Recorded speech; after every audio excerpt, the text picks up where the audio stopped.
There's this video that just broke my heart, but there's plenty of videos like this all over the internet, filming themselves, getting up, getting ready for work at the crack of dawn or whatever time they're working graveyard. And they're showing that they're in their 70s, well in their 70s, and still having to work. This is certainly not part of Larry Gessick's retirement plan. The 77-year-old electrician by trade leaves at 5:30 a.m. and heads for his part-time job unloading trailers at a local supermarket in St. Petersburg, Florida for $14.75 an hour. Sad to see somebody of that age still having, and this is why you see the Walmart greeters. This is why you see people in their 70s still working at grocery stores. It's because their retirement plan failed. It's not really a retirement. What is it? It's working every day. The Gessicks came out of retirement not because they wanted to, but because they had to. And for her workday, making $14 an hour as a full-time legal administrator. Living in America today feels like navigating a minefield of taxes that chip away at our ability to save or even enjoy the fruits of our labor. From income taxes to hidden fees on everyday purchases, it's no wonder Americans are feeling trapped in an endless cycle of work with no hope of retiring. In America, the average retirement age is 65 for men and 62 for women. But more and more Americans are delaying that retirement.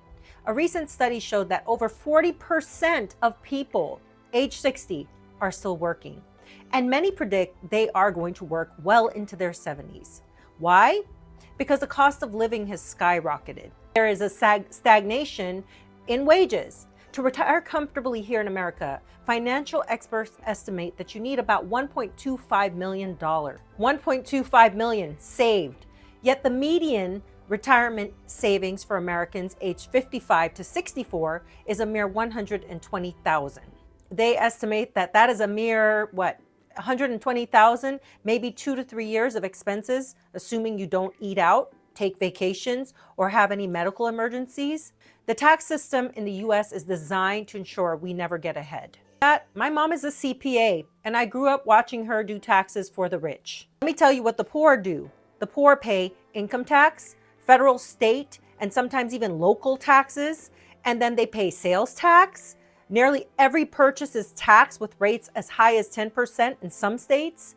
Then they have their property tax. If you own a home, you'll pay property tax every year, even though the mortgage is paid off. You have a gas tax built into every gallon of fuel. This can add up, especially for people who commute.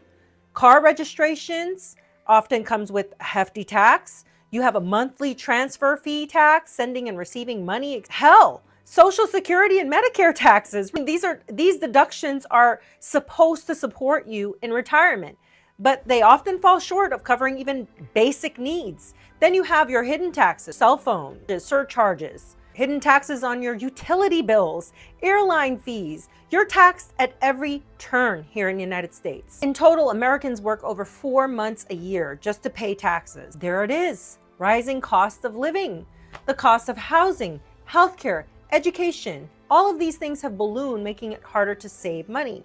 For example, housing prices have increased over 50% in the last decade, while again, wages 10%. Take this from me, a Gen Xer who grew up in the 80s. I've seen this. Real wages have not increased.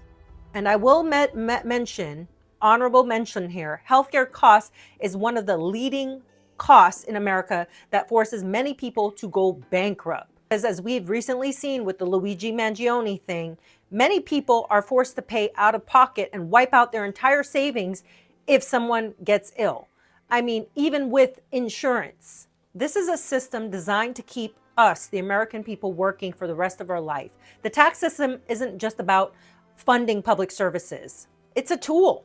It's a tool that perpetuates wealth inequality. The ultra wealthy pay proportionally less in taxes thanks to loopholes, deductions, and capital gain rates, leaving the average worker to shoulder the burden. This mirrors the sentiment that sparked the Boston Tea Party. If you ask me, in 1773, the founding fathers rebelled against taxation without representation, yet here we are, paying more taxes than ever before.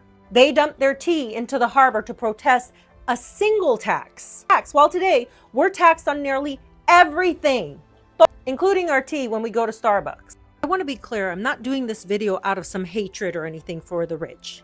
I love rich people.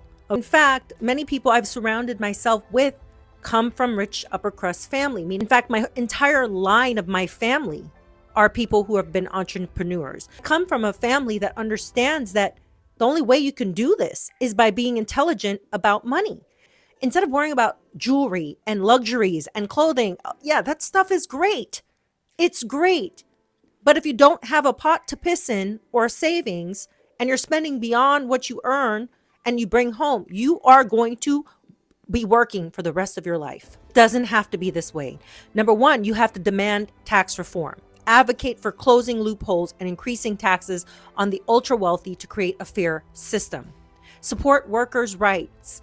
These union fighters, don't go on the side and be a scab and go take the jobs while somebody's trying to fight for, livable wages. And I see this all the time with the people fighting right now for Amazon, the Amazon workers. You'll have scabs come in and fill those positions. Don't do it. Trying to get out. And then in 4 years, once you become Americanized enough, you're going to realize I'm working my ass off and I'm not barely making any money here.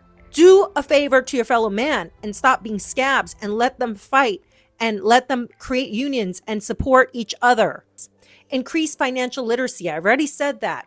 Reading about money and understanding how the rich get rich. Do it for yourself. Instead of sitting on the internet, scrolling for 10, 12 hours, watch videos that help engage your brain into thinking of strategies to get out of debt. Build some sort of equity for yourself in life so you can have something when you retire. It's with family members that are, distant family members, not my parents or anyone, but they've gotten sucked into scams like selling MLM type things. Don't do that. MLM means multi-level marketing, and it's just rich people getting richer on your back. It seems like a no-brainer, but it's much harder to support candidates who prioritize wealth redistribution because we really don't have a lot of politicians or people in office even currently that want to do this. I mean, these people are definitely not even going to vote for term limits for themselves. They're not hurt their own interests. So we really are, that portion of thinking you're going to vote for somebody to help act on your behalf is kind of out the door, even though that's one of the things you should be doing is looking for people who align with your values. They need to support the working class and help the working class instead of lining the pockets of billionaires. Close the loopholes, eliminate the tax breaks for offshore accounts, real estate depreciation, and trust. Increase capital gains tax, right? Tax investment income at the same rate as wages. Wealth tax, impose taxes on net worth for ultra wealthy, not just income. Say, help the IRS be able to go out and audit wealthy people and corporations. Just remember, the tax system is tilted in favor of those with wealth and power. Reform is going to be necessary to make sure everyone is going to be able to grow. This inequality threatens our financial stability as Americans on a whole. Eventually, the people at the bottom, it's beyond the point of being serfs and then the rich. All right. We're getting to a point where it's indentured servitude, or I would even go as far as saying a slave system. As we saw with just this fire, all these DEI hire, I call them, people who don't deserve these type of jobs, getting paid $400,000, $700,000 a year to do half-assed jobs. Everything is so topsy-turvy. But overall, just know that we're going to end up in a slave class. It's going to end up being you're either very, very poor and barely making ends meet, or you're going to be ultra rich. The acute problem here in the United States is that we have still 57 million Americans who don't have any savings or any retirement plan. Social Security is a fantastic foundation for retirement, but if that's all you have when you retire, you're going to be living in poverty, below the poverty line, because it just is not, it's supplemental, but it's not meant to be the totality of what you have in retirement. And I think one of the big narratives I've had to reflect in 2023 was of technology and how it transforms our lives and extends our life. There's not a dialogue in America or most places about, can we afford that longevity? And our entire retirement system was based on statistics that were created 50 years ago, whereby most Americans retired between 60 and 62 then, but most Americans then passed away at 67. And today, statistically, a couple 60 years old in good health, one of them is going to live over 90. Maybe the retirement age is too low. People should be working longer. I mean, this is absurd. We don't touch anyone's retirement or anyone who's been promised in, but we go to people like my kids in their 20s when they're coming into the system and we say the rules have changed. We change retirement age to reflect life expectancy. What's the right age there then, Ambassador? We've got to figure out what it is, but what we do know is 65 is way too low. In this video, I love this guy, by the way, saying the same thing, mirroring what Larry Fink says, that we just got to figure that out. What is the age? Now, mind you, these people want to work as long as possible because they're living a happy and content life. If you were making millions upon millions of dollars, you would want to keep working too. Some of these boomers and some of these people enjoy their jobs so much, they will work themselves to death, and it's fine. That's fine, but that's not the case for everyone. I mean, what is going on in the world when these politicians are thinking people want to work their entire life? We're at a crossroads here in America. We got to start fighting back. This system is going to ensure we have nothing. We need actual men to do what our founding fathers did and fight back. I'm not advocating for violence here. I'm just saying fight back. How are you going to, we can't keep a system like this in place. It just doesn't work. It will fail. They kind of need us and we kind of need them. We need them for the jobs. They need us for the work. And if you don't have people that are able to work because they're sick, they're dying, they're unhealthy, they have no will to live. I actually saw a video today where some guy was saying people are just giving up on life. They're just giving up. They just don't care anymore. It's almost like they don't want to plan. They don't have any plan. They figure they're just going to work all the days of their life. When they fall ill, oh well, it's my time to go. Like, people have gotten to this point. I mean, I'd love for you guys to share your thoughts of where you're at in your head, but giving up is not the answer, okay? There's no reason, and I can't believe somebody in my another video said, why? They should have billions if they earned it. They didn't, though. They didn't. People earned it for them, and they just took advantage of those people. That's what rich people do.